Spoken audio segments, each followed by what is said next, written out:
धन्यवाद। परमपिता परमेश्वर, हम आपका हृदय से धन्यवाद करते हैं क्योंकि आप धन्यवाद के योग्य हैं। आपके महान प्रेम और उस अनुग्रह के लिए धन्यवाद करते हैं जो समस्त मानव जाति पर आप बनाए रखते हैं। क्योंकि प्रभु, ज़्यादातर लोग अज्ञानता में आपके सुसमाचार को जानते नहीं, मानते नहीं, सुनते नहीं, समझते नहीं। लेकिन प्रभु, आपका अनुग्रह उन पर इसलिए बना रहता है ताकि किसी तरीके से वो सुसमाचार उन तक पहुँचे और वो सुसमाचार को सुनकर निर्णय लें, ताकि आपके राज्य में वो प्रवेश पाए, आपकी महिमा का कारण बने और आपकी योजनाएं उनके जीवन में लागू हों ताकि आपकी महिमा प्रकट हो। हम प्रभु आपका धन्यवाद करते हैं आपके पवित्र वचनों के लिए और पवित्र आत्मा के लिए। पवित्र आत्मा के द्वारा हमें आपके वचन का सत्य पता चलता है और सत्य का प्रकाश हमारे हृदय को आपके आत्मिक प्रकाश से परिपूर्ण करता है, ताकि हमारा जीवन और हमारे विचार आपकी इच्छा और योजना के अंतर्गत हो और हम आपकी मर्जी को अपने जीवन में पूरा होता हुआ देखें, ताकि आपका नाम महिमा पाए। धन्यवाद के साथ इस प्रार्थना को आपके इकलौते पुत्र प्रभु यीशु मसीह के नाम से मांगते हैं, आमीन। Praise the Lord. Kingdom of God part 61 में आज हम देखेंगे, कल हमने देखा था परमेश्वर की धार्मिकता, उससे पहले हमने देखा था सेल्फ राइचसनेस और अनराइचसनेस। सेल्फ राइचसनेस का मतलब होता है खुद की धार्मिकता, और अनराइचस का मतलब होता है अधार्मिकता, यानी अपनी धार्मिकता, जिसमें कोई सिर पैर नहीं होता है और कोई किसी प्रकार का कोई सत्य नहीं होता है। और स्वधार्मिकता, अपनी धार्मिकता स्थापित करना खुद करके, वो स्वधार्मिकता है। और स्वधार्मिकता और अधार्मिकता दोनों एक हैं, कभी कंफ्यूज मत होइएगा। एक अधर्मी व्यक्ति स्वधर्मी हो सकता है और एक स्वधर्मी अधर्मी होता है, लेकिन ये परमेश्वर की धार्मिकता से बिल्कुल डिफरेंट है। और संसार में आपको जो कुछ भी धार्मिकता के नाम पे दिखाई देता है तो वो अनराइचसनेस और सेल्फ राइचसनेस ही है, और इन दोनों के बीच डिफरेंस कुछ नहीं है। वो अपनी डॉक्ट्रिन बना लेते हैं, अपनी शिक्षाएं बना लेते हैं, स्वधर्मी और अधर्मी भी अपनी शिक्षाएं बना रहे हैं।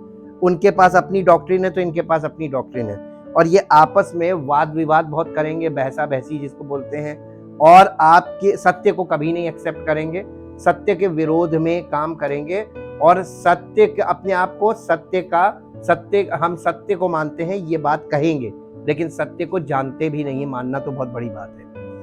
हमको ये मान लेना चाहिए कि संसार में दो धार्मिकताएं, जो अधार्मिकता यानी अधर्म और जो स्वधर्म है, स्वधर्म में तो सेल्फ राइचसनेस, स्वधर्म और अधर्म, ये आपको सब जगह मिलेगा, ऑल ओवर वेयर, जहां भी आप नजर उठाएंगे आपको ये मिलेगा। धोखा मत खाना, क्योंकि आपके पास लिखित वचन है, ये हमको बताता सत्य। यीशु मसीह ने कहा था तेरा वचन सत्य है, रिटन वर्ड के लिए बोला था, और सत्य के द्वारा उन्हें पवित्र कर। तो ये हमको परमेश्वर की धार्मिकता के योग्य बनाता है, पवित्र करता है। परमेश्वर अपनी धार्मिकता इम्पोज नहीं करता, यानी थोपता नहीं है। परमेश्वर अपनी धार्मिकता को हमारे जीवन में स्थापित करता है, यानी इम्पार्ट करता है। तो righteousness of God is always imparted in our heart, in our soul, not imposed. वो हम पर थोपेगा नहीं कि तुम ये करो, ये मानो, बल्कि वो हमारे हृदय में स्थापित करेगा। इसीलिए तो लिखा हुआ है कि ये नए नियम के लिए उसने लिखा है कि पुराने नियम के बाद अब जो मैं वाचा बांधता हूँ नए नियम के बारे में, मैं अपनी व्यवस्था उनके मनों में समवाऊंगा और उनके हृदय पर लिखूंगा, उनके विवेक में डालूंगा। ये इम्पार्टेशन है। इम्पार्टेशन अगर आप लोगों को, अब क्योंकि एक नया वर्ड है आपके लिए, इम्पार्टेशन का मतलब होता है किसी चीज का आपके हृदय पर आत्मा के द्वारा लिखा जाना, दैट इज इम्पार्टेशन। और ये पवित्र आत्मा की सेवकाई है। और इम्पार्टेशन के बारे में बहुत सी कलीसियाएं अभी ये शब्द ही नहीं जानती है कि what is the meaning of impartation. और हम आज से कई साल पहले एक बाहर से आए थे और उनके साथ हम इंटरप्रेट कर रहे थे, वो इंग्लिश बोल रहे थे और हम हिंदी, वो न्यूजीलैंड से आए थे एक बाइबल कॉलेज में, तो वो इम्पार्टेशन मिनिस्ट्री करते थे। व्हेन ही स्टार्ट इम्पार्टेशन, तो हम उनके साथ उसमें ज्वाइन कर रहे थे और वो मेरे लिए फर्स्ट एक्सपीरियंस था, बहुत अच्छा एक्सपीरियंस था। तब मैंने पवित्र आत्मा की उस अनॉइंटिंग को वहां पर देखा भी और अनुभव भी किया। और आज लोग इन चीजों को दूर दूर तक जानते भी नहीं हैं। इसलिए हमें सीखने की आवश्यकता है। मसीह में जितना आप ग्रो करना चाहेंगे उतना आप ग्रो कर सकते हैं, इसकी कोई लिमिट नहीं है। कब तक?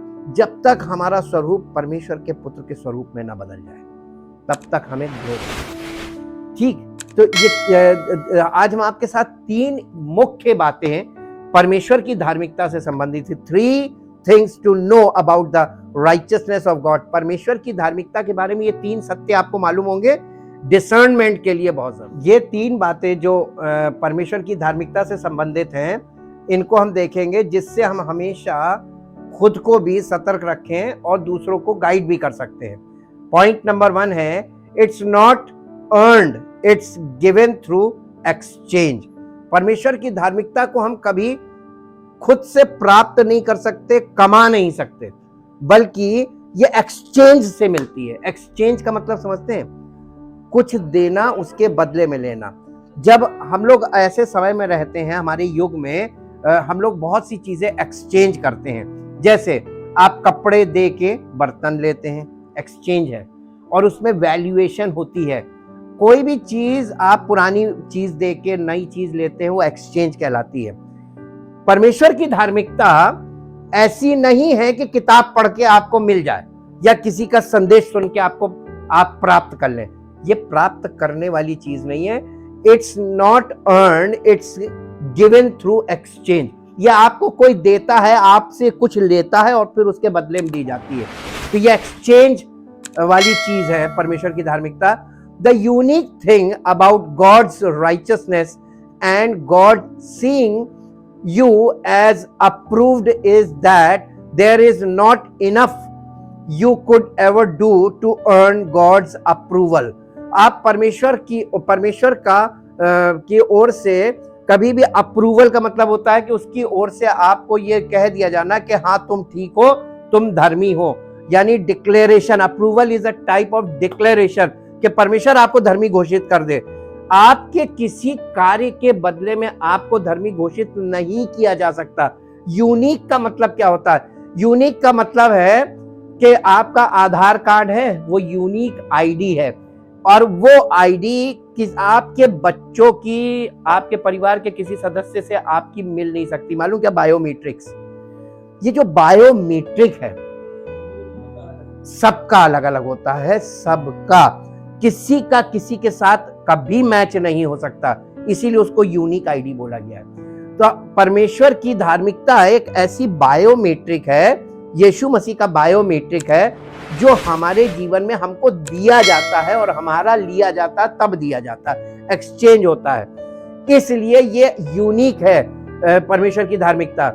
और इसलिए परमेश्वर की, हमें ये नहीं है कि परमेश्वर हमको धर्मी घोषित करे, परमेश्वर हमको धर्मी बनाता है। ये आपको और हमको समझना है। God's righteousness is not earned, it is given through exchange। वो हमको बदले में दिया जाता है, ये कमाया नहीं जा सकता। How the exchange works, ये एक्सचेंज काम कैसे करता है, ये समझना बहुत जरूरी है। Christ takes on our sin। मसीह हमारा पाप ले रहा है। In fact, he become our sin and in exchange for our sin। ये एक्चुअल में मसीह हमारे लिए पाप बना और उसने हमारा पाप अपने ऊपर लिया, और बदले में, एक्सचेंज फॉर आवर सिन, हमारे पाप के बदले में, वी रिसीव्ड हिज राइचियसनेस, हम उसकी धार्मिकता प्राप्त करते हैं। तो वो हमारी लेता है, हमारी पाप लेता है और अपनी धार्मिकता देता है, और ये एक्सचेंज नहीं हुआ तो आप परमेश्वर की धार्मिकता को कहीं किसी और तरीके से प्राप्त नहीं कर सकते। इससे आपको पता चल जाएगा कि कौन व्यक्ति कितने पानी में है। To be declared righteous in God's sight, you must be willing to put all your sin on Christ. अगर आप चाहते हैं कि परमेश्वर आपको धर्मी घोषित करे, तो आपको अपने सारे पाप मसीह को देने होंगे, and take up his righteousness, और उसकी धार्मिकता को आपको उससे प्राप्त करना होगा। कैसे बॉडी ऑफ क्राइस्ट, वहां पे ये एक्सचेंज होता है। कलीसिया को मालूम क्या कहा गया है? Spiritual body of Christ. और ये बॉडी ऑफ क्राइस्ट में आपको ये वाला एक्सचेंज वाला काम चलता है, और ये प्रोसेस है, एक झटके में एक बार में नहीं होगा, ये पार्ट पार्ट करके चलता रहेगा। और परमेश्वर जैसे जैसे आप मसीह में बढ़ते जाएंगे, ग्रो करते जाएंगे, पर मसीह आपके पापों को जो ऑलरेडी ले चुका है, अपनी धार्मिकता उसके बदले में देने लगेगा, और आप अपने पाप उस पर, आप इस बात को अंगीकार करने लगेंगे, मैं इस विषय में मैं पापी हूं, मैंने ये भी किया, मैंने ये भी किया, मैंने ये भी किया। आप पार्ट पार्ट करके अपने पापों का अंगीकार करेंगे और उसे छोड़ेंगे और उसकी धार्मिकता को प्राप्त करते चले जाएंगे। एक टाइम ऐसा आएगा कि आप उसकी धार्मिकता में पूरी तरीके से परिपूर्ण हो जाएंगे। यह है परमेश्वर की धार्मिकता प्राप्त करने का तरीका। दूसरा कुरिन्थियों 5 अध्याय का 21 पद पढ़िए। जो पाप से अज्ञात था उसी को उसने हमारे लिए पाप ठहराया। किसने? जो पाप से अज्ञात था। ये कौन है? प्रभु यीशु मसीह। उसी को उसने, ये कौन है? गॉड द फादर, हमारे लिए पाप ठहराया, ताकि हम उसमें होकर, अब देखिए बहुत आप ध्यान से देखिए यहां पे लिखा क्या है, ताकि हम उसमें होकर, मसीह की देह में होकर, जी, परमेश्वर की धार्मिकता बन जाए। ये परमेश्वर ही बनाता है मसीह की देह में। ये है कलीसिया में जो आश्चर्यकर्म परमेश्वर करता है, the greatest miracle in the church. ये कलीसिया के अंदर का आश्चर्यकर्म हमारी जिंदगी को बिल्कुल एकदम ऑपोजिट कर देता है। और संसार में कोई आपके तुल्य नहीं हो सकता। अगर परमेश्वर ने आपके जीवन में ये काम पूर्ण कर दिया तो आप मसीह के तुल्य हो गए, और जब आप मसीह के तुल्य बनते हैं तो आपके आसपास कोई नहीं टिकेगा, आपकी परछाई भी नहीं बन पाएगा, क्योंकि वो व्यक्ति अभी उस चीज में से गुजर के नहीं आया जिस चीज में से आप लगातार गुजर रहे हैं। तो ये बात हमेशा याद रखिएगा। ये हम आपको वो पॉइंट्स दे रहे हैं जिसके आधार पर आपको कोई मूर्ख नहीं बना सकता, कोई किसी प्रकार की थ्योरी आपको भटका नहीं सकती, और किसी प्रकार से भी आप किसी के जाल में नहीं फंस सकते। यहां तक कि इमोशनल पॉइंट्स पर भी आप यहां नहीं फंसेंगे। ये एकदम क्लियर है। दूसरा है, इसको इंग्लिश में अगर किसी के पास हो तो इंग्लिश में पढ़ दीजिए। इंग्लिश एम्पलीफाइड बहुत क्लियर करता है, नहीं है तो मैं इसको निकालता हूं। ये इंग्लिश वाला पॉइंट है, 2 कोरिन्थियंस चैप्टर 5 है ना, chapter 5 verse 21।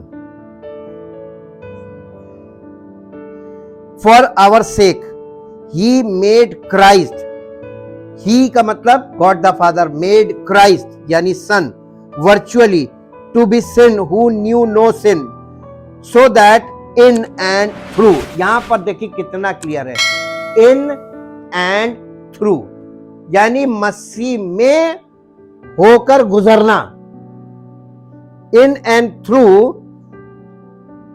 Him we might become endued with, viewed as being in and examples of the righteousness of God, what we ought to be, approved and acceptable and in right relationship with him by his goodness।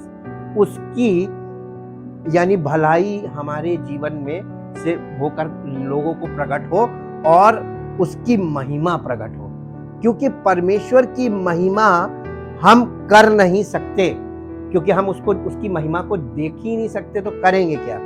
दूसरी बात, आपके गीत गाने से परमेश्वर की महिमा नहीं होती है, किसी के प्रचार करने से परमेश्वर की महिमा नहीं होती है, किसी के कुछ भी करने से रिलीजियसली कोई परमेश्वर की महिमा नहीं होती है, क्योंकि परमेश्वर की महिमा, परमेश्वर अपनी महिमा को खुद प्रकट करता है, और जब तक वो अपनी महिमा को प्रकट ना करे कोई उसकी महिमा नहीं कर सकता। पहला पॉइंट। दूसरा पॉइंट, नए नियम में परमेश्वर ने यह वायदा किया है कि जब उसकी महिमा हमारे जीवन से प्रकट होगी तो परमेश्वर अपनी महिमा में से हमको भी अब महिमा देगा, जैसे उसने अपने इकलौते पुत्र को दी। जब यीशु मसीह ने कहा कि हे परमेश्वर मुझे संभाल, मुझे अपनी महिमा के योग्य ठहरा ताकि मैं तेरी महिमा करूं और तू मेरी महिमा करे। ये यूहन्ना 17 निकाल लीजिए जरा, यूहन्ना 17 अध्याय और उसका पहला पद पढ़िए। यहां पर यीशु मसीह प्रार्थना करे, ये महायाजकीय प्रार्थना, हाई प्रीस्टली प्रेयर है। यीशु मसीह पिता से विनती कर रहे हैं, कुछ कह रहे हैं। यीशु ने ये बातें कही और अपनी आंखें आकाश की ओर उठाकर कहा, हे पिता, वो घड़ी आ पहुंची है, अपने पुत्र की महिमा कर। देखिए यीशु मसीह भी अपने पिता की महिमा नहीं कर सकता था, अपने पुत्र की महिमा कर कि पुत्र भी तेरी महिमा करे। जब तक परमेश्वर की महिमा नहीं हमको हमारे जीवन से होगी तब तक हम उसकी महिमा कर नहीं सकते। दिस इज द पॉइंट जी, क्योंकि तूने उसको सब प्राणियों पर अधिकार दिया कि जिन्हें तूने उसको दिया है उन सब को, यीशु मसीह को यह अधिकार दिया गया है कि प्रत्येक प्राणी को वो जिसको अनंत जीवन देना चाहे उसको दे सके। ये अनंत जीवन मिलता कब है? ये परमेश्वर की धार्मिकता हमारे जीवन में आती, ये हमें अनंत जीवन तक ले जाती है। ये वो स्पेस सूट की तरह है, बिना स्पेस सूट के आप स्पेस में नहीं रह सकते। इसीलिए बिना परमेश्वर की धार्मिकता के आप परमेश्वर के राज्य में प्रवेश नहीं कर सकते। अब इसको वस्त्र के समान इमेजिन कीजिए कि परमेश्वर की धार्मिकता एक ऐसा वस्त्र है जिसे आप पहन लेते तो आप दिखते नहीं, मसीह दिखता है। ठीक, अब इस पे आ जाइए, इफिसियों की पत्री 2 अध्याय 8 और 9 पद। ये पॉइंट बहुत क्लियर होना जरूरी था, ये पहला पॉइंट बहुत इंपॉर्टेंट है। इफिसियों 2 अध्याय 8 और 9 पद है, क्योंकि विश्वास के द्वारा, देखिए विश्वास करना आपका काम है, हमारा काम है, अनुग्रह करना किसका काम है? अब आप दूसरा पॉइंट सीखिए, कोलैबोरेशन। दो व्यक्ति जब तक एक मन के नहीं होंगे तो दो व्यक्तियों के द्वारा जो काम होना है वो कभी भी सही नहीं होगा। अगर पति पत्नी आपस में सहमत नहीं होंगे कभी परिवार नहीं बनेगा, और पति पत्नी आपस में सहमति नहीं करेंगे संतान उत्पन्न हो नहीं सकती। सहमति कोलैबोरेशन है। जितनी चीजों में कोलैबोरेशन आता है या पार्टनरशिप कह लीजिए, उसमें दोनों तरफ से इक्वली काम होना चाहिए। अब आप रोटी पका रहे हैं, आपने आटा गूंद लिया और लोई बना ली, बेल ली, और आग जलाना भूल गए, तवा तो ठंडा है? पकेगी ही नहीं। जब आग ही नहीं है तो कहां से, वो गर्म ही नहीं है। कोलैबोरेशन कितना जरूरी है, हर चीज को इक्वल करना है। तो ये दो चीजें इक्वल होनी चाहिए, विश्वास ही के द्वारा अनुग्रह से। तो जब आप विश्वास आपने कब किया और अनुग्रह कब हुआ, ये दोनों की टाइमिंग आगे पीछे कर दीजिए। आपने विश्वास 6 साल पहले किया था और कहने अभी तक अनुग्रह नहीं हुआ, टाइमिंग गलत थी। तुमने कहां विश्वास किया था? प्रभु की कलीसिया में जब आप वचन सुनते हैं, पिता पुत्र पवित्र आत्मा यहां पर काम कर रहे होते हैं, इसी को पावर बोलते हैं। जब पावर ऑलरेडी मौजूद है, वहां पर आपने परमेश्वर का वचन सुना और जैसे ही आपने वचन सुना तुरंत विश्वास किया, उसी समय अनुग्रह हो जाएगा। ये है टाइमिंग। कोलैबोरेशन ऐसे काम करता है। आपको कहां पे हाजिर होना चाहिए, बहुत इंपॉर्टेंट चीज है ये, importance of the body of Christ. इसको आप धीरे धीरे समझ रहे होंगे कि कितना इंपॉर्टेंट चीज है। तभी यीशु मसीह ने कहा था I will build my church, क्योंकि अगर यीशु मसीह ये काम ना करता तो किसी को उद्धार नहीं मिल सकता, किसी का उद्धार हो ही नहीं सकता। और यानी आत्मिक जीवन और आत्मिक जन्म और आत्मिक पालन पोषण, ये सब कुछ नहीं होगा। और अगर ये सब कुछ नहीं है तो मसीहत खत्म, मसीह का राज्य खत्म। ये सैटेनिक अटैक है कि इन्हीं चीजों को मिटा दो ताकि ये कलीसिया का, इसीलिए यीशु मसीह ने उसी समय कहा था मैं अपनी कलीसिया बनाऊंगा जिस पर अधोलोक के फाटक या नरक के दरवाजे प्रबल नहीं होंगे लेकिन अटैक करेंगे। आज देखिए कलीसियाएं किसके कंट्रोल में हैं? मसीह का आत्मा काम कर रहा है या वहां पर सैटेनिक पावर्स काम कर रही हैं, संसार की शक्तियां हैं। ये बहुत हाई पॉइंट है। जब आप उस मेरे लेवल पर आ जाएंगे तब आपको क्लियर समझ में आ जाएगा ये क्या चल रहा है और ये कौन किसका काम है, किसका राज्य चल रहा है। अभी आप सीख रहे हैं, इसलिए आपको विश्वास के द्वारा अनुग्रह ही से तुम्हारा उद्धार हुआ है या होता है, और ये तुम्हारी ओर से नहीं है उद्धार, ये तुम्हारे कुछ करने से तुमको मिलेगा नहीं, ये because this is the gift of God, ये परमेश्वर का गिफ्ट है जी।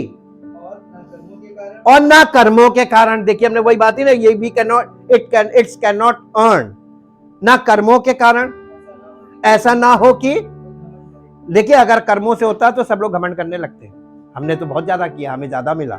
इंग्लिश में इसको पढ़ दीजिए, इंग्लिश में बहुत क्लियर आ जाएगा। Ephesians chapter 2 verse 8 and 9. For it is by free grace, God's unmerited favor, that you are saved, delivered from judgment, and made partakers of Christ salvation. आप मसीह के अनुग्रह में पार्टेकर बनाए गए। पार्टेकर का मतलब क्या होता है? सहभागिता रखने वाले। ये बॉडी ऑफ क्राइस्ट में आपको सहभागिता रखने के लिए उद्धार एक दिन में नहीं होता है, एक दिन में आपको सिर्फ पार्टेकर बनाया गया है ताकि आप बॉडी में हाजिर रहो और उसका अंग बनो, और पिता पुत्र पवित्र आत्मा आपको पूरी तरीके से स्वतंत्र करके उसका अंग बना दे, परमानेंट जी। Through your faith and this salvation is not of your self, of your own doing, it came not through your own striving. Striving का मतलब समझते हैं? प्रयास करने से, तुम्हारे किसी प्रकार के प्रयास से तुमको नहीं मिलेगा जी, but it is the gift of God. ये परमेश्वर की धार्मिकता क्या है? सरल है कि कठिन है? मेरे हिसाब से सरल है। मालूम क्यों? क्योंकि आप परमेश्वर की वो कंडीशन पूरी कीजिए, गिफ्ट आपको मिल जाएगा। इस गिफ्ट में आपको काम नहीं करना है, परिश्रम नहीं करना, प्रयास नहीं करना है, बल्कि आपको मसीह की बातों को ग्रहण करना है ताकि वो कंडीशन आए कि वो आपको अडॉप्ट कर ले। ठीक, ये सरल है, समझने पे है, और समझाने वाला अगर सही मिला तो आपको समझ में भी आ जाएगा और सरल हो जाएगा। Point number 2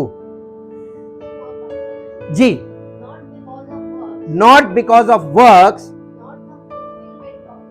not the fulfillment of the laws demands, lest any man should boast. It is not the result of what anyone can possibly do, so no one can pride himself in it and take glory to himself. आज बहुत से लोग अपनी महिमा कर रहे हैं, मैंने ये किया, मैंने इतने लोगों को प्रचार किया, मैंने इतने, मेरे इतने आते। ये सब फालतू की बातें हैं। दुनिया में आप कुछ ऐसा करने लगी, वहां आपके पास भीड़ लग जाएगी। कुछ लोगों से अलग करने लगी, जरा सा फर्क करके करने लगी, देखिए आपके पास भीड़ लग जाएगी, लोगों को लगेगा कुछ नया है, लेकिन थोड़े समय बाद लोगों को समझ में आ जाएगा कि अरे वही का वही। इंग्लिश में एक कहावत कही जाती है कि पॉइजन को आप उसका खोल बदल दीजिए, शीशी बदल दीजिए, उसका डिजाइन, अंदर खूबसूरत डिजाइन की शीशी में, और वही जहर डाल के बेच लीजिए, आपका फटाफट बिक जाएगा। कोई भी चीज आपको बेचनी हो, आप उसकी पैकिंग को बहुत खूबसूरत कर दीजिए, आप उसको आराम से बेच लीजिए, और लोगों को उसके इफेक्ट से मतलब नहीं, उसकी पैकिंग से मतलब होता। मनुष्य तो बाहरी रूप देखता है, परमेश्वर क्या देखता है? हृदय देखेगा। सब वही एक लाइन में बैठे हुए। हमारे उछलने कूदने से, हमारे कुछ प्रयास करने से, हमारे किसी भी काम से ना तो किसी को हमको मिल सकता, ना हम किसी को दे सकते हैं। क्या? परमेश्वर की धार्मिकता, उद्धार। ये उद्धार परमेश्वर की धार्मिकता है। और ये आपको मिलेगा तो केवल एक ही व्यक्ति के पास मिलेगा, और वो भी मिलेगा कहां? इन हिज बॉडी, स्पिरिचुअल, उसकी आत्मिक देह में आना पड़ेगा आपको। इसीलिए लोग कहते हैं मसीह के पास आओ, तो लोग कहते हैं कहां? वो तो स्वर्गीय स्थानों में बैठा है। मसीह कहां है? पिता के दाहिने बैठा है स्वर्गीय स्थानों में। और कलीसिया कहां है? स्वर्गीय स्थानों में है, कल ही पढ़वाया था, है ना। और मसीह के साथ कलीसिया को उसने, परमेश्वर ने मसीह के साथ कलीसिया को, मसीह स्वर्गीय स्थानों में, कलीसिया भी स्वर्गीय स्थानों में। इसीलिए यीशु मसीह ने कहा था नरक के दरवाजे उस पर प्रबल नहीं होंगे, क्योंकि वो है स्वर्गीय स्थानों में। तो स्पिरिचुअल बॉडी ऑफ क्राइस्ट के अंदर जब आप आते हैं, वो है स्वर्गीय स्थान, और वहां पर ये मिलता है। कभी कंफ्यूज मत होइएगा, किसी बिल्डिंग में ना चले जाइएगा, बिल्डिंग में नहीं मिलेगा। तो क्योंकि यीशु मसीह ने जब कलीसिया शुरू की थी, पहली सदी की कलीसिया, तो लोगों के घरों में ही होता था। और मैं आपको एक मजे की बात बताऊं, हमने अपने बचपन से लेके आज तक कभी भी बिल्डिंग चर्च नहीं ज्वाइन किया। ये एक राज की बात है। हमारी बहन आई थी, उसने भी हमको ये चीज याद दिलाई कि हम लोग घरों में ही जाते थे। वो भी घरों में थी, वो भी हमसे बड़ी थी, हम लोग घरों में ही जाते थे। आरमापुर स्टेट है कानपुर में, वहाँ पर ऑर्डिनेंस फैक्ट्री एरिया है, वहाँ पर हम लोग के पास कोई बिल्डिंग नहीं थी, हमेशा बंगलोज में होता था। वहाँ के जो क्रिश्चियन मैनेजर्स होते थे उनके घर में होता था। दूर से पास्टर्स आते थे, पहले बहुत मुश्किल था, पास्टर्स नहीं मिलते थे, और वहाँ हम लोग ज्वाइन करते थे। इसलिए हमने होम कलीसिया को ही ज्वाइन किया। जो सच्ची कलीसिया होती थी वो घरों में होती थी, और प्रेरितों से शिक्षा पाने, जो मसीह के लोग होते थे, उद्धार पाते थे, प्रभु उनको जोड़ देता था कि वो आपस में संगति रखें। और प्रेरितों से शिक्षा पाने, सबसे पहली बात जो लिखी है, जो ये नए बिलीवर्स आते थे, इनको सबसे पहली इंपॉर्टेंट चीज क्या चाहिए होती थी? मसीह की सच्चाई। तो प्रेरितों से शिक्षा पाना, ये पहला पार्ट है। और अगर आपके जीवन में ये पार्ट नहीं रहा, तो आपके जीवन में कभी अनॉइंटिंग नहीं होगी, कभी आपको उद्धार मिल ही नहीं सकता। उद्धार कल्पना नहीं है, उद्धार हमारे मान लेने से नहीं है, ये एक्सचेंज है। ठीक है, एक्सचेंज है, ये हमेशा याद रखिएगा, कभी कंफ्यूज नहीं होंगे। Number 2, it's not bought, it's paid for. आप परमेश्वर की धार्मिकता को या उद्धार को खरीद नहीं सकते, क्योंकि ये ऑलरेडी किसी ने पे कर दिया है। तो किसने पे किया है? परमेश्वर ने पे किया है, प्रभु यीशु मसीह ने पे किया है। Another wonderful aspect of God's righteousness is that it really doesn't cost you anything, but it costs Jesus everything. यानी आप परमेश्वर की धार्मिकता को खरीदने का कभी विचार मत कीजिएगा। आपके खरीदने से ये खरीद नहीं सकते, क्योंकि यीशु मसीह आपके और हमारे उद्धार के लिए और समस्त मानव जाति के उद्धार के लिए पे क्या किया गया मालूम है? यीशु मसीह को पे किया गया है। और यीशु मसीह को पे करने का मतलब, हम यीशु मसीह को खरीद नहीं सकते, क्योंकि उसने समस्त मानव जाति के उस छुटकारे को खरीद लिया। He paid the price. The fact is, the price of your righteousness is so high that all the money in the world could never buy it anyway. यानी आगे जो इन्होंने बात बोली है, ये रिसर्च रिपोर्ट्स है जो मैं निकालता हूं, रिसर्च रिपोर्ट्स, और ये बता रहे हैं कि अगर पूरी दुनिया का सारा पैसा भी कलेक्ट कर लिया जाए एक जगह और इस उद्धार को खरीदा जाए, तो नहीं खरीदा जा सकता, ये कम पड़ जाएगा। However, that's good news, because God doesn't ask you to buy something you could never afford. इस बात के लिए परमेश्वर का बहुत धन्यवाद कीजिए। हमारे और आपके लिए ये शुभ समाचार है कि परमेश्वर ने हमसे उस चीज को खरीदने के लिए नहीं बोला जिसे हम खरीद नहीं सकते, बल्कि परमेश्वर ने हमें फ्री दे दिया। और दुनिया आज पैसे खर्च कर रही है। ये क्या दिखा रहे हो तुम? उसके ऊपर पैसे का घमंड दिखा रहे हो कि मेरे पास इतना है, मैं तुम्हें इतना दे सकता हूं। It has already been paid for. वो आपके और हमारे लिए पहले से पे कर दिया गया है। हमको पे नहीं करना है, लेकिन हमको उसे प्राप्त करना है। जिसने पे किया वही देगा। पहला कुरिन्थियों 6 अध्याय उसका 20 पद पढ़िए। क्योंकि दाम देकर हम लोग दाम देकर मोल लिए गए हैं। ये कलीसिया को चिट्ठी लिखकर वो बता रहा है, क्योंकि दाम देकर मोल लिए गए हो, खरीदा गया है हमें। इसलिए अपनी देह के द्वारा, अपनी देह से वो मत करो जो दुनिया में लोग कर रहे हैं। रिलीजियस सिस्टम मत चलाओ अपनी देह से। अपनी देह से परमेश्वर की महिमा करो, यानी अपनी देह को मंदिर बना लो, जड़ जो कुछ नहीं करता, बिल्डिंग है, और इसमें प्रभु का आत्मा वास करता है। काम कौन करेगा? बिल्डिंग की आत्मा। तो आपकी बॉडी काम ना करे, इस शरीर को निष्क्रिय करना है ताकि पवित्र आत्मा काम करे। क्योंकि आप इससे एक पद ऊपर पढ़ेंगे तो ये हमारे देह को मंदिर के रूप में बता रहा है। एक पद ऊपर पढ़ दीजिए। क्या तुम नहीं जानते कि तुम्हारी देह पवित्र आत्मा का मंदिर है जो तुम में बसा हुआ है और तुम्हें परमेश्वर की ओर से मिला है जी, और तुम अपने नहीं हो क्योंकि दाम देकर मोल लिए गए हो। इसलिए अपनी देह के द्वारा परमेश्वर की महिमा करो। देह जो है ये मंदिर बन जाए और परमेश्वर का आत्मा जो इसमें है वो प्रकट हो और काम करे। आपको और हमको फिजिकली कुछ नहीं करना। अब आप फिर ये चीज क्लियर देख लीजिए। 7 अध्याय, यही इसी का 7 अध्याय में आ जाइए, 23 पद पढ़ दीजिए। तुम दान देकर, बार बार रिपीटेडली बोला गया, ये कलीसिया को बोला जा रहा है, तुम दान देकर मोल लिए गए हो। तुम अपनी तरफ से कोई काम मत करो, शरीर से कुछ। ये आप जब शरीर से हम लोग काम करते हैं, ये इंस्ट्रूमेंट ऑफ सिन है, इसको मरना है, इसको यानी निष्क्रिय होना, मरने का मतलब। और मसीह का आत्मा इसमें वास करे और आत्मा काम करे, आत्मा के फल प्रकट हो और पवित्र अभिषेक के द्वारा काम हो। यह है मसीह की सेवा, जो अभी तक आप कहीं देख नहीं पा रहे हैं। आपके जीवन से वो दिखाना मांग रहा है। आपको और हमको चुना काहे के लिए? ताकि जो लोग नहीं देखा, जो आंख ने नहीं देखी, कान ने नहीं सुनी, वो लोगों को दिखाई दे, मसीह की महिमा दिखाई दे हम सबके जीवन से। 1 तीमुथियुस 2 अध्याय उसका 5 और 6 पद पढ़ दीजिए। 1 तीमुथियुस, क्योंकि परमेश्वर एक ही है और परमेश्वर और मनुष्यों के बीच में भी एक ही बिचवई है, अर्थात मसीह यीशु जो मनुष्य है, जिसने अपने आप को सबके छुटकारे के लिए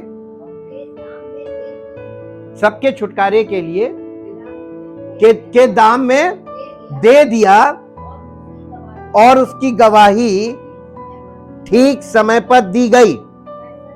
मैं सच कहता हूं, झूठ नहीं बोलता, कि मैं इसी उद्देश्य से प्रचारक और प्रेरित और अन्य जातियों के लिए विश्वास और सत्य का उपदेशक ठहराया गया हूं। पौलुस कह रहा, तीमुथियुस को चिट्ठी लिख के, ये पास्टरल लेटर है।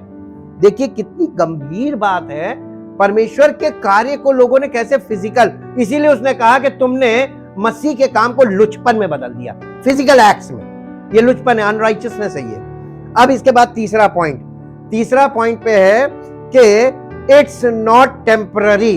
परमेश्वर की धार्मिकता ये नहीं है कि आपको आज मिली और कल छीन ली। इट्स नॉट टेम्पररी, ये टेम्पररी नहीं है, इट्स इटर्नल, ये सनातन है। One thing you must understand is that God's declaration of righteousness over you is not temporary. परमेश्वर हमें जब एक बार अपनी धार्मिकता में घोषित कर देता है कि मसीह की धार्मिकता हमारे जीवन में घोषित हो जाती है कि ये धर्मी है, इट इज इटर्नल, वो अनंत जीवन के लिए हो गया। God's justification or declaration of righteousness over your life has made you right in his sight both now and forever.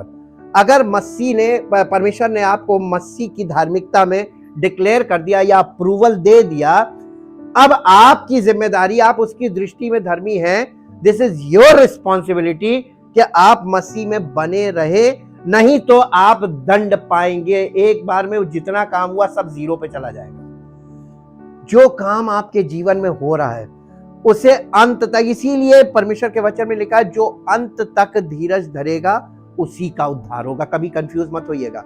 उद्धार का कार्य हमारे जीवन में कब तक होता है? आखिरी सांस तक। कलीसिया में कब तक बने रहना है? आखिरी सांस तक। और अगर आप ये कर ले गए, ये एक तपस्या है, अगर आप ऐसा कर ले गए तो आपको उद्धार नहीं सिर्फ अनंत जीवन भी मिलेगा और परमेश्वर के राज्य के वारिस तो आप हो ही गए। तो आपको सब कुछ मिल गया जो परमेश्वर से आपको मिलना था। रोमियो की पत्री उसका 3 अध्याय उसका 21 से 24 पद पढ़ेंगे। परंतु अब व्यवस्था से अलग परमेश्वर की वो धार्मिकता प्रकट हुई है जिसकी गवाही व्यवस्था और भविष्यवक्ता देते हैं, अर्थात परमेश्वर की वो धार्मिकता जो यीशु मसीह पर विश्वास करने से सब विश्वास करने वालों के लिए है, क्योंकि कुछ भेद नहीं, इसलिए कि सबने पाप किया है और परमेश्वर की महिमा से रहित हैं, परंतु उसके अनुग्रह से उस छुटकारे के द्वारा जो मसीह यीशु, फिर आ गया, मसीह यीशु से नहीं लिखा है, में है। हाँ, आप मसीह में होंगे तो बच जाएंगे। जो मसीह यीशु में है, सेत में यानी विदाउट एनी फिजिकल वर्क। तो आपको धर्मी ठहराया जा रहा है कि आप धर्मी बनना मांग रहे हैं? ये दो बातें हो गई। सेल्फ राइचियसनेस और अनराइचियस में आप आ जाएंगे तुरंत जैसे ही आप फिजिकल एक्ट करते हैं। तो अब आप देखिए परमेश्वर का वचन आपको क्या दिखा रहा है। ये मैच्योर स्टेज में आ गए हम लोग। अब आप वो गलती कभी मत कीजिएगा, अनजाने में हमने भी किया, हम भी दूध के धुले नहीं। लेकिन जिस दिन से हमारी आंखें खुल गई और हमें समझ में आ गया, हमने कड़ाई से इस चीज पर रोक लगाई अपने ऊपर। नहीं करेंगे। कोई हमें कुछ भी कह डाले, हमें काट के फेंक दो, नहीं करेंगे, क्योंकि हमारा जीवन वैसे भी नष्ट होगा। लेकिन अगर हम परमेश्वर की आज्ञा मानेंगे तो शरीर ही तो नष्ट होगा, हमारा जीवन तो बच जाएगा। तो हमें अपने प्राण को बचाना है, शरीर चाहे नष्ट हो जाए। इसीलिए पौलुस कहने लगा, जब हम मसीह में बढ़ते हैं ना, तो हमारे शरीर का जो है वो शरीर की महिमा घटती है, दिखावा खत्म हो जाता है, लेकिन हमारा भीतरी मनुष्यत्व नया होता जाता है। शारीरिक वो, क्योंकि हम कहीं दिखाई नहीं देते हैं, कहीं आदर के स्थान पे, ऊंचे स्थान पे जैसे लोग, हम कहीं नहीं दिखेंगे आपको। हमने अपने आप को बैक स्टेप किया और करते चले जा रहे हैं और आखिर तक करते चले जाएंगे, ऐसा कि हम इस लायक नहीं है कि लोग हमारी महिमा करें, हमको आदर दे ऊंचे पे। उसको दो जो हम सबके बीच में सर्वोच्च है। यही वो चाहता ताकि हम घटें और वो बढ़े। और दुनिया में लोग क्या कह रहे हैं? हम बढ़े और उसको घटा रहे। प्रभु घट जाएगा तो हम बढ़ेंगे, और अगर हम घटेंगे तब प्रभु बढ़ेगा। तो एक चीज घटेगी, एक एक्सचेंज में, यही तो है ना। तो हमको घटना है जी। इसके बाद पहला पत्रस 2 अध्याय 9-10 पद। पर तुम एक चुना हुआ वंश और राजपदधारी याजकों का समाज और पवित्र लोग और परमेश्वर की ये कलीसिया के सब लोगों को मिला के इतनी उपाधि दी गई कि तुम परमेश्वर के निज लोग हो, निज प्रजा हो। इसलिए कि जिसने तुम्हें अंधकार में से अपनी अद्भुत ज्योति में बुलाया है। काहे के लिए बुलाया है? तो यीशु मसीह ने वो नहीं किया है जो आज लोग कर रहे हैं, तो उसके गुण कहां प्रकट कर रहे हैं? यीशु मसीह ने आपको, अब हम पॉइंट्स बताते हैं। 4 गॉस्पल आपके पास है, खूब आराम से पढ़िएगा। आज तक मुझे किसी ने आगे जवाब नहीं दिया पलट के।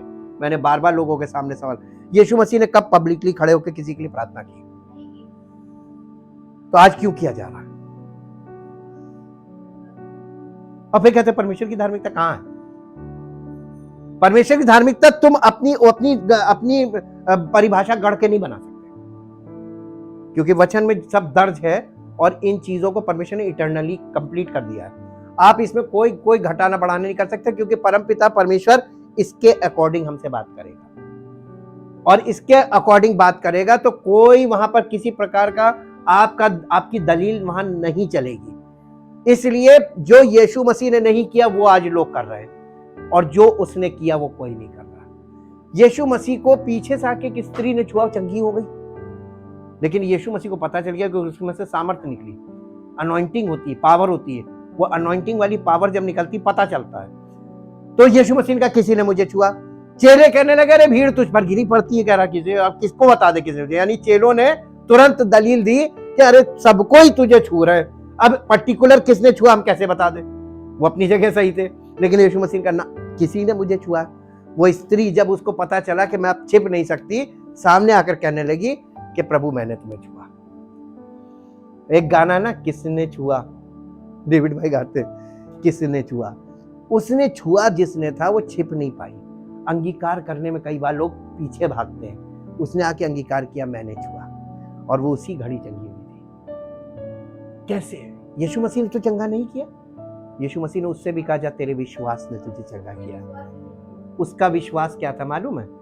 अब ये देखिए, यहां पर फिर मन का विश्वास नहीं है, वहां पे आगे लिखा हुआ क्योंकि वो अपने मन में ये कहती थी, ये उसका विश्वास था कि मैं उसके पहनावे को, उसके वस्त्र के छोर को छूंगी तो चंगी हो जाऊंगी। ये उसका विश्वास था, ठीक। और यीशु मसीह के बाद पौलुस के द्वारा भी ऐसे ही हो रहा था। लोग अंगोछे और रुमाल उनके ऊपर डाल देते थे, वो ठीक हो जाते थे, दुष्ट आत्माएं निकल जाती। पौलुस ने कहां दुष्ट आत्मा निकाली? लेकिन सारी दुष्ट आत्माएं पौलुस को जानती थी कि नहीं जानती थी? आज कहां ये चीज, ये अनॉइंटिंग थी। ये अनॉइंटिंग कहां गई?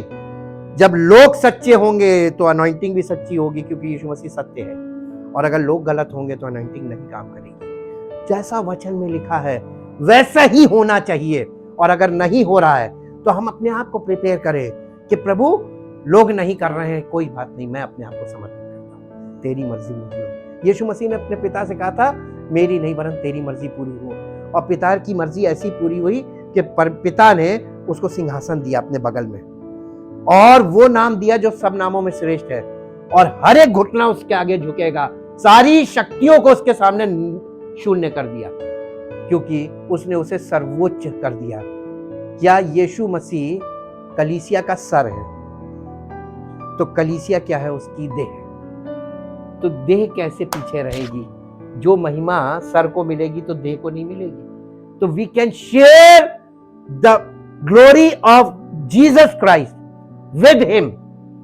उसके साथ हम उस महिमा के शेयर होल्डर बनते हैं। और उसने कहा है कि जब तुम्हारे द्वारा मेरी महिमा होगी तो मैं अपनी महिमा में से तुमको दूंगा। क्या आपको चाहिए वो महिमा? आपको कुछ करने की जरूरत नहीं है, आपको सिर्फ फॉलो करने की जरूरत है। Thank you, thank you, thank you Lord. परम पिता परमेश्वर, हम आपका हृदय से धन्यवाद करते हैं आपके वचन के परम सत्य के। प्रभु ये सत्य हमारे हृदय पर लिख दिया, पवित्र आत्मा के द्वारा ये बातें हमारे हृदय पर लिख जाए, ताकि कभी भी हम इन बाउंड्रीज को क्रॉस ना करें। क्योंकि आपने हमारे लिए जो मार्ग रखा है उसमें आप हमको लेकर चलते हैं। हम स्वयं से नहीं चल सकते, और हम अपने स्वयं से कुछ विचार भी नहीं कर सकते कि आपने इनको ऐसा क्यों किया, ऐसा क्यों बनाया। क्योंकि आपकी योजनाएं अद्भुत है, और आपकी महिमा अपरंपार है, आपकी सामर्थ्य महान है। हम चाहते प्रभु आपकी महिमा कलीसिया के सब अंगों के द्वारा प्रकट हो, और आपकी सामर्थ्य का संचार सबकी जिंदगियों में हो, परिवारों में हो। और प्रभु वो प्रेम जो आज संसार में मिट गया है, ठंडा हो गया है, वो प्रेम, अद्भुत प्रेम, वो अगापे लव सबके हृदय में, सबके दिलों में भर जाए पवित्र आत्मा के द्वारा, ताकि प्रभु हम आपस में आप परमेश्वरीय प्रेम से ओतप्रोत हों, भरे हों, और हम उस प्रेम में होकर लोगों से आपस में प्रेम कर सके। हाँ प्रभु, आपका अगापे लव शत्रु से प्रेम करने की शक्ति देता है, और कोई प्रेम ऐसा नहीं है जो शत्रु से प्रेम करने की सामर्थ्य देता हो, लेकिन आपका प्रेम हमें शत्रु से भी प्रेम करने की सामर्थ्य देता है। इसलिए प्रभु ये जयवंत है ये प्रेम, और आपका प्रेम हमें जयवंत करता है। चाहते प्रभु लोगों के परिवारों में, रिश्तों में, घरों में, हमारे देश में, हमारे राज्यों में प्रभु आपका प्रेम बढ़े, नफरत बुझती जाए, नफरत की आग और प्रेम की आग जलने लगे, ताकि प्रभु ये देश आपके प्रेम करने वालों से भर जाए और आपका नाम महिमा पाए। धन्यवाद के साथ इस प्रार्थना को आपके इकलौते पुत्र प्रभु यीशु मसीह के नाम से मांगते हैं, आमीन। Thank you Jesus.